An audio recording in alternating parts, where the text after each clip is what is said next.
యావత్తు ప్రపంచం మీదకి పాపం యొక్క సూచన ఏంటి? పాపం అంటే ఏంటి?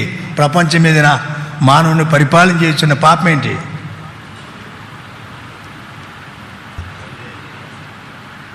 రోమపత్రిక 5:19 చదవండి. రోమపత్రిక 5:19.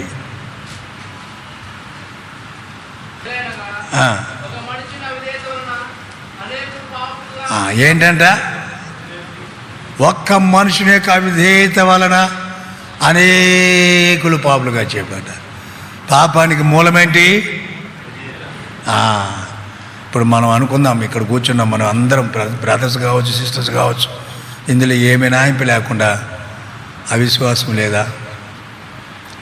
దేవుని మాట యందు ఎన్నో పర్యాయములు ధిక్కరించిన ప్రభు నీతో మాట్లాడినా సరి చేసుకోకుండా, నాకు కాదు, ఇది నాది కాదు, నాకు అక్కర్లేదని దేవుని మాట నిరాకరించిన దినాలు, వారాలు, సంవత్సరాలు నీ జీవితంలో ఉన్నాయి.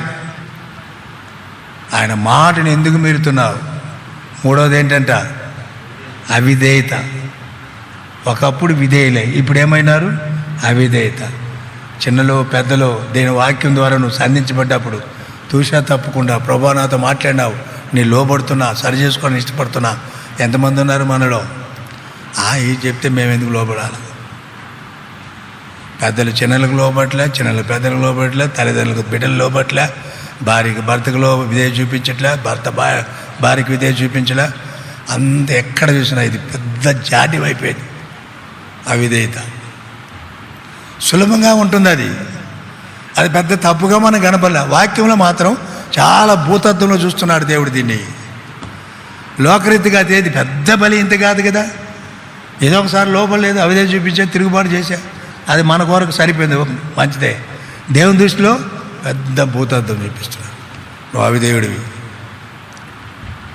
ఎన్ని పర్యాయాలు అవిధేయ చూపించినావు. కానీ ఇప్పుడు ఏం చేయాలి? విశ్వసించు. ఆరంభంలో ఏమి విశ్వాసవి? విధేయత చూపించినావు.